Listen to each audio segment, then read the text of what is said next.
সরকারি কর্মকর্তা ও কর্মচারীদের জন্য ৫০% অতিরিক্ত ঈদ বোনাস প্রদানের ঘোষণা দিয়ে অবশেষে একটি ঐতিহাসিক প্রজ্ঞাপন জারি করা হয়েছে। প্রিয় সরকারি চাকুরিজীবী ভাই ও বোনেরা, আজকের সকালের আপডেট নিউজে আপনাদের স্বাগত। যারা আমাদের চ্যানেলে নতুন তারা এখনই চ্যানেলটি সাবস্ক্রাইব করুন, আর হ্যাঁ, অবশ্যই কমেন্ট করে জানাবেন আপনারা কে কোন জেলা থেকে আমাদের ভিডিওটি দেখছেন। তবে চলুন কথা না বাড়িয়ে আজকের সর্বশেষ সংবাদটি জেনে নিন। দীর্ঘদিন ধরে চলে আসা আলোচনা, সরকারি কর্মচারী সংগঠনগুলোর দফায় দফায় দাবি দেওয়া, স্মারকলিপি প্রদান এবং সরকারের নীতি নির্ধারণী পর্যায়ের বিভিন্ন গুরুত্বপূর্ণ বৈঠকের পর এই চূড়ান্ত সিদ্ধান্ত গ্রহণ করা হয়েছে, যা বর্তমানে সারা দেশের সরকারি চাকুরিজীবীদের মাঝে এক অনন্য উদ্দীপনা সৃষ্টি করেছে। এই সিদ্ধান্তকে সরকারি চাকুরিজীবীদের জীবনযাত্রার মানোন্নয়ন এবং আর্থিক নিরাপত্তার পথে একটি অত্যন্ত গুরুত্বপূর্ণ ও সাহসী অগ্রগতি হিসেবে দেখছেন সংশ্লিষ্ট মহলের প্রায় সকলে। অর্থ মন্ত্রণালয় থেকে প্রাপ্ত তথ্যানুযায়ী জানা যায় যে বর্তমান বৈশ্বিক ও অভ্যন্তরীণ অর্থনৈতিক বাস্তবতা, রাজস্ব সংগ্রহের পরিস্থিতি এবং রাষ্ট্রের সামগ্রিক ব্যয়ের ভারসাম্য বজায় রাখার বিষয়টি অত্যন্ত গুরুত্বের সঙ্গে বিবেচনা করেই সরকার আপাতত আংশিকভাবে এই নতুন পে স্কেল বাস্তবায়নের পথে হাঁটার সিদ্ধান্ত নিয়েছে।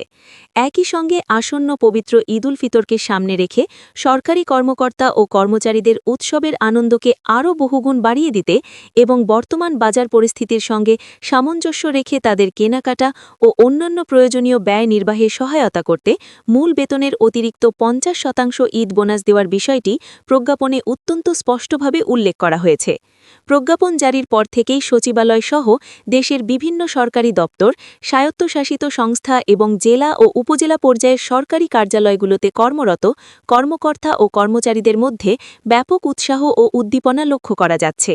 দীর্ঘদিনের বঞ্চনা ও অপেক্ষার অবসান ঘটিয়ে এই ঘোষণা আসায় অনেকের মধ্যে বড় ধরনের স্বস্তি ও সন্তোষের প্রতিক্রিয়া দেখা যাচ্ছে। জানা গেছে যে গত কয়েক বছর ধরে সরকারি চাকুরিজীবীদের বিভিন্ন সংগঠন নতুন একটি পূর্ণাঙ্গ পে স্কেল কার্যকর করার দাবিতে ধারাবাহিকভাবে সরকারের বিভিন্ন পর্যায়ে জোর লবিং এবং যোগাযোগ রক্ষা করে আসছিল। তাদের প্রধান যুক্তি ছিল যে দেশের বাজারে নিত্যপ্রয়োজনীয় দ্রব্যমূল্যের ক্রমাগত ঊর্ধ্বগতি এবং জীবনযাত্রার ব্যয় কয়েক গুণ বেড়ে যাওয়ায় সাধারণ সরকারি কর্মচারীদের জন্য বর্তমান বেতন কাঠামোতে সংসার চালানো প্রায় অসম্ভব হয়ে পড়েছে। বিশেষ করে মধ্যম ও নিম্ন আয়ের চাকুরিজীবীরা এই পরিস্থিতিতে সবচেয়ে বেশি অর্থনৈতিক চাপের মুখে ছিলেন। এসব বাস্তব ও মানবিক দিক বিবেচনা নিয়ে সরকার পে স্কেল সংস্কারের বিষয়টি অত্যন্ত গুরুত্বের সঙ্গে পর্যালোচনা করে একটি উচ্চ পর্যায়ের কমিটি গঠন করেছিল।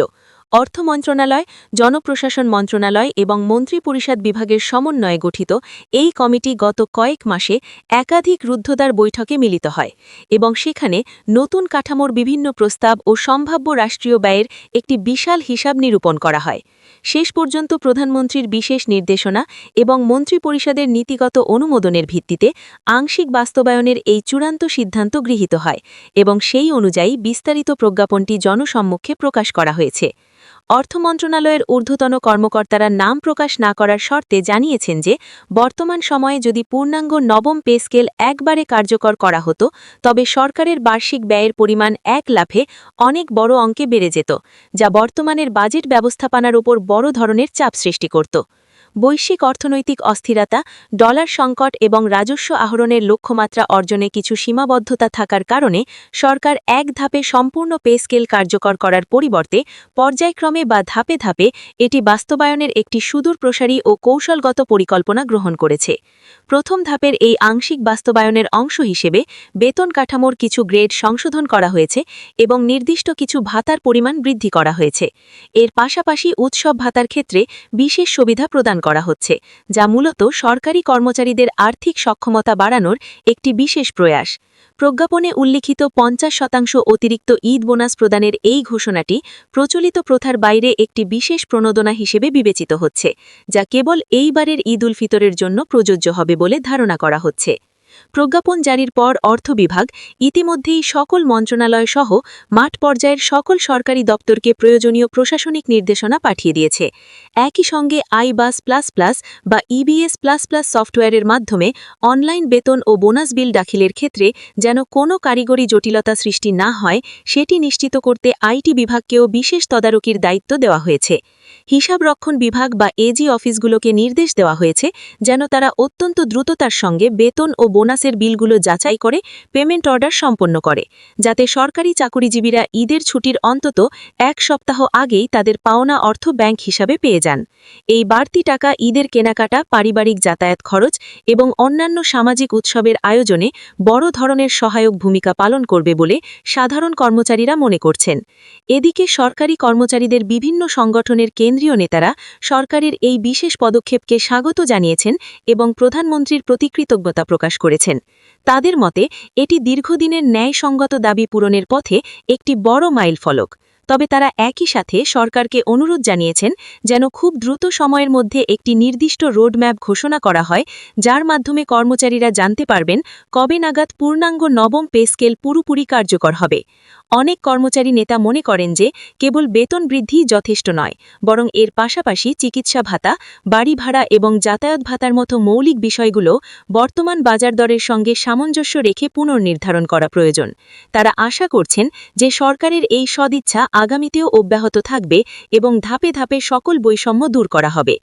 অন্যদিকে দেশের বিশিষ্ট অর্থনীতিবিদদের একটি অংশ সরকারের এই ধাপে ধাপে পে স্কেল বাস্তবায়নের কৌশলটিকে অত্যন্ত যুক্তিযুক্ত ও বাস্তবসম্মত বলে মন্তব্য করেছেন। তাদের মতে হঠাৎ করে বিশাল অঙ্কের অর্থ বাজারে চলে আসলে মুদ্রাস্ফীতির ওপর নতুন করে চাপ সৃষ্টি হতে পারে। তাই ধীরে ধীরে এবং নিয়ন্ত্রিত উপায়ে সুবিধা বৃদ্ধি করলে অর্থনীতিতে এর ভারসাম্য রক্ষা করা সহজ হয়।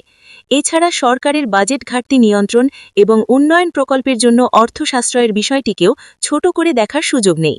তাদের পরামর্শ হল সরকার যেন এই বাড়তি সুবিধার প্রভাব নিয়মিত পর্যবেক্ষণ করে এবং প্রয়োজনে প্রশাসনিক দক্ষতার মাধ্যমে বাজার পরিস্থিতি নিয়ন্ত্রণে রাখে।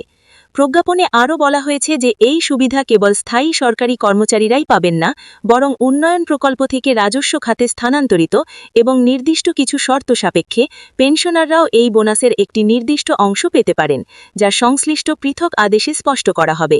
সচিবালয়ের করিডর থেকে শুরু করে জেলা পর্যায়ের অফিসগুলোতে এখন একটাই আলোচনা, আর তা হল এই বোনাসের পরিমাণ এবং এর মাধ্যমে মাস শেষে ব্যাংক ব্যালেন্সে মোট কত টাকা যোগ হবে।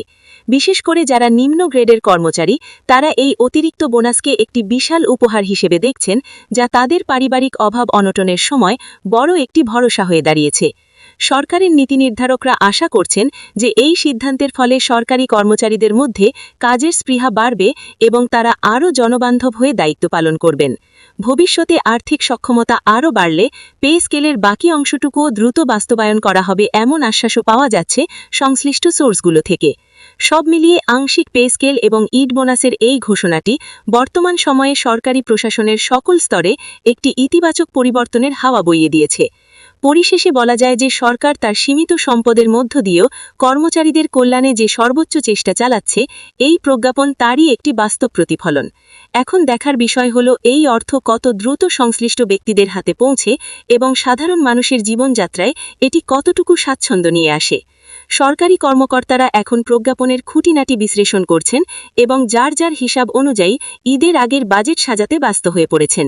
দেশের প্রতিটি কোণায় এই খবরটি পৌঁছে যাওয়ার পর থেকে সরকারি কর্মচারীদের পরিবারগুলোর মধ্যেও উৎসবের আমেজ শুরু হয়ে গেছে। ভিডিওটি খুবই জরুরি, তাই দয়া করে সবার সাথে ভিডিওটি শেয়ার করতে ভুলবেন না।